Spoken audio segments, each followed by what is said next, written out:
नमस्कार, news 18 India देख रहे हैं आप। मैं हूं आपके साथ मोनिका ठाकुर। संसद सुरक्षा चूक मामले में इस वक्त की बहुत बड़ी खबर सामने आ रही है। इस मामले में दिल्ली पुलिस की छानबीन और ज्यादा तेज हो चुकी है।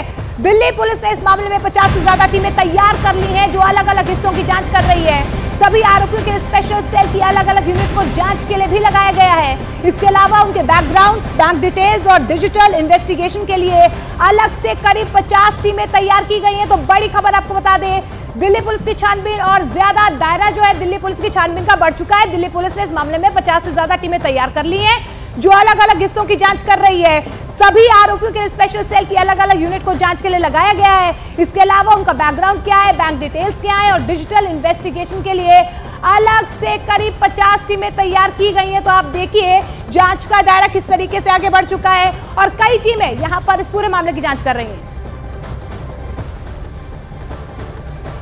तो जैसा कि हमने आपको बताया कि दिल्ली पुलिस की अलग अलग टीम इस मामले की जांच कर रही है, क्योंकि दिल्ली पुलिस नहीं चाहती कि किसी एक टीम पर ज्यादा बोझ आए और हर एक टीम को जांच के लिए बेहतर मौका मिले। अब आपको एक एक करके बताते हैं कि कैसे दिल्ली पुलिस की स्पेशल टीमें जो अलग अलग लोकेशन पर कैसे जांच पड़ताल कर रही है। दिल्ली स्पेशल सेल की 6 टीमें इस मामले की जांच में जुटी हुई हैं। पुलिस की 50 से ज्यादा टीमें बनाई गई है ताकि किसी एक टीम पर बोझ ना पड़े। ऐसे में 6 राज्यों में पुलिस की टीम जाकर वहां पर छानबीन कर रही है और डिजिटल और बैंक डिटेल्स की भी यहां पर जांच जारी है। अलग अलग जगहों पर जाकर लगातार पड़ताल हो रही है। आरोपियों का बैकग्राउंड भी इस बीच खंगाला जा रहा है और इसलिए ग्राउंड पर पहुंचकर जहां पर वो रहते थे उस जगह को पहुंचकर वहां से जानकारी जुटाई जा रही है। आरोपियों को साथ ले जाकर ही जांच की जा रही है। साथ में आरोपी जा रहे हैं और उनकी निशानदेही पर ही अलग अलग जगहों पर ये टीमें पहुंच रही हैं।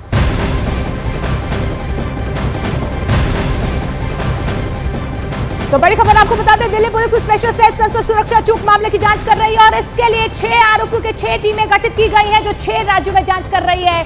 इन राज्यों में शामिल है राजस्थान, हरियाणा, कर्नाटक, उत्तर प्रदेश, पश्चिम बंगाल और महाराष्ट्र।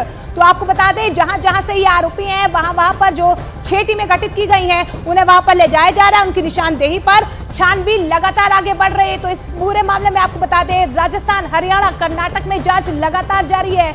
आपको बता दें कि पुलिस की तरफ से कई टीमें यहां पर गठित की गई हैं, जो अलग अलग जगहों पर लगातार छापेमारी भी कर रही है, छानबीन कर रही है। इस बीच आपको बता दें, आरोपी कहां से ताल्लुक रखते हैं, उनका बैकग्राउंड क्या है, इन्वेस्टिगेशन का दायरा लगातार बढ़ता जा रहा है। और आप देखिए कि किन किन राज्यों में फिलहाल जो है इस पूरे मामले को लेकर जांच हो रही है। 6 आरोपियों की 6 टीमें जो है वो गठित की गई हैं, जो 6 राज्यों में जांच कर रही हैं। इन राज्यों में शामिल है राजस्थान, हरियाणा, कर्नाटक, उत्तर प्रदेश, पश्चिम बंगाल और महाराष्ट्र। दीपक, ज्यादा डिटेल्स दीजिए, कहां पर जाएंगे पुलिस के अधिकारी?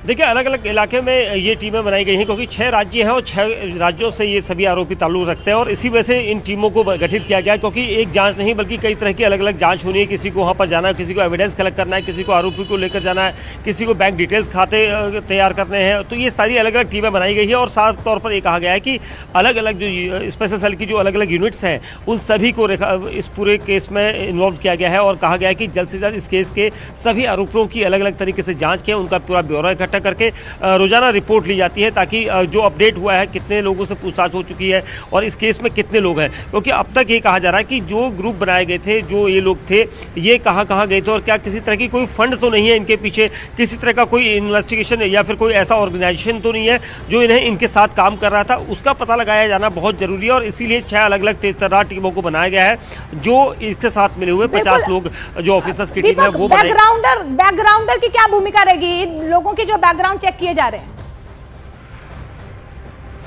देखिए, बैकग्राउंडर बहुत जरूरी है, क्योंकि शुरुआत से हम लगातार ये कह रहे हैं कि जो बैकग्राउंडर इनका तैयार किया जा रहा है, जो जिन लोगों से इनका संपर्क था, क्योंकि जो संगठन इनके साथ काम कर रहा था या ये किस संगठन के साथ चोरी छुप के काम कर रहे थे, उसका पता लगाया जाना जरूरी है। क्योंकि इन लोगों ने सबसे पहले अपने मोबाइल फ़ोन्स को डिस्ट्रॉय कर दिया है, जलाकर नष्ट कर दिया है। यानी उस मोबाइल फ़ोन में कुछ ऐसे सबूत थे जिन्हें इन लोगों ने जानबूझकर नष्ट किया और उसके लिए ललित झा और उसका जो साथी महेश है, ये दोनों मुख्य रूप से माने जा रहे हैं और इन दोनों ने ही इस पूरे मोबाइल फ़ोन की जो रणनीति थी उसको पूरी तरह से कारगर बनाया। और अब मोबाइल फोन में किस तरह का डेटा था, कितने लोगों से संपर्क थे। कुछ और अपडेट के लिए हम आपके पास लौटेंगे, लेकिन नीलम की जांच के लिए भी यहाँ अलग से टीम तैयार की गई है, जिसने हरियाणा के जींद में उसके घर पर जाकर जांच की है।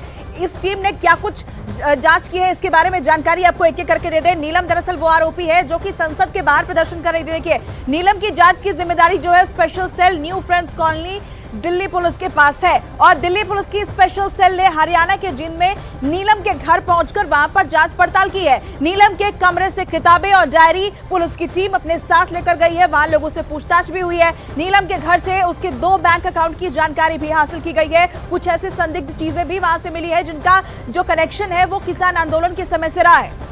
तो देखिए, आरोपियों पर शिकंजा और ज्यादा कसता हुआ नजर आ रहा है। इस बीच आपको बता दें, हरियाणा की जींद में नीलम के भाई के मुताबिक दिल्ली पुलिस की टीम ने घर में नीलम का कमरा खंगाला है। अपने साथ नीलम के कमरे में रखे किताब साथ ले गई और 2 बैंक अकाउंट की डिटेल्स भी हासिल की है। तो आप देखिए जिस तरीके से बैकग्राउंड उनके जो डिटेल्स है वो खंगाले जा रहे हैं। इस बीच नीलम का जो भाई है उसकी तरफ से साफ तौर पर कहा गया कि दिल्ली पुलिस उनके घर आई थी, नीलम का जो कमरा है वो खंगाला गया है। अपने साथ नीलम के कमरे में रखे एक जो किताब है वो साथ ले गई। अब इस किताब में क्या कुछ डिटेल्स हो सकती हैं, इन्हें भी खंगाला जाएगा। बैंक अकाउंट की डिटेल्स भी की गई है, कोई ट्रांजैक्शन तो नहीं हुआ है। तो देखिए कि किस तरीके से आरोपियों पर लगातार शिकंजा कसता हुआ नजर आ रहा है। 6 आरोपी है, 6 टीमें लगाई गई हैं, अलग अलग राज्यों में जाएंगे और क्या कुछ बैकग्राउंड है इस पर भी लगातार जांच की जा रही है। इसमें कम से कम 15 से 20 सदस्य थे जी। इन्होंने कुछ नहीं, जो नीलम की किताब थी, जो नीलम के रूम में थी, बेड में थी, वही था जो कुछ भी था। जो 2-3 अकाउंट है उनके, एक इलाहाबाद बैंक का है, एक HDFC का है, उस पर कोई नाम और पता नहीं था उसका। बैंक की कॉपी में एक वो है और जो एक एक्सिस का है वो मैंने करवाया था सेविंग, एक वो है। सिर्फ ये पूछताछ की और यही लेके गए हैं। बात किसी से नहीं की उन्होंने, कोई बात नहीं, कोई पूछताछ नहीं, कुछ नहीं किया उन्होंने। बात जो उन्होंने मिला वही लेके गए। तो देखिए, 6 अलग अलग टीमों का यहाँ पर गठन किया गया है और हर टीम गहराई के साथ अपनी जांच पूरी कर रही है। तो सागर की जांच के लिए जो विशेष टीम है वो लखनऊ पहुंची थी और वहां पर छानबीन की गई। सागर शर्मा की जांच के लिए भी स्पेशल टीम की अलग से यहाँ पर टीम बनाई गई और क्या जांच उनकी तरफ से की गई वो आप समझिए। देखिए, सागर शर्मा की जांच special cell Saket southern range Delhi की टीम कर रही है। इनको जिम्मेदारी सौंपी गई है। लखनऊ में सागर के घर पर स्पेशल सेल की यूनिट ने पहुंचकर वहां पर छापेमारी भी की है। इसके अलावा सागर ने लखनऊ के आलमबाग के एक दुकान से जूते खरीदे थे और ये टीम वहां भी पहुंचती है। दिल्ली पुलिस की टीम ने जूते की दुकान के मालिक से भी पूछताछ की है कि किस तरह के जूते वो लेकर गया था। इससे भी जुड़ी जानकारी वहां जुटाई गई है। तो देखिए, किरदार नंबर 2 यानी कि सागर, उसके घर पर भी छापेमारी की गई। लखनऊ में आरोपी सागर शर्मा के घर पर छानबीन के साथ साथ दिल्ली पुलिस की टीम ने उस दुकान की भी पड़ताल की है जहां से सागर शर्मा ने वो जूता खरीदा था जिसमें छिपाकर स्प्रे को संसद परिसर तक लेकर गया था। उस जूते को सागर शर्मा आलमबाग की एक दुकान से खरीदा गया था। जूते की दुकान के मालिक के बयान के मुताबिक सागर ने 2 जोड़ी जूते खरीदे थे। दिल्ली पुलिस के अधिकारियों ने जूते की दुकान के मालिक से भी कई सवाल किए हैं और वहां पर लगे सीसीटीवी कैमरे में रिकॉर्ड हुए वीडियो को भी देखा गया है और दुकान में सीसीटीवी के डीवीआर को भी कब्जे में ले लिया गया है। तो देखिए, लगातार जितने भी किरदार इस पूरे मामले में सामने आ रहे हैं उन पर शिकंजा कसता हुआ नजर आ रहा है। दिल्ली पुलिस की टीम दिन में आई थी, 3 घंटे मेरे साथ रही है।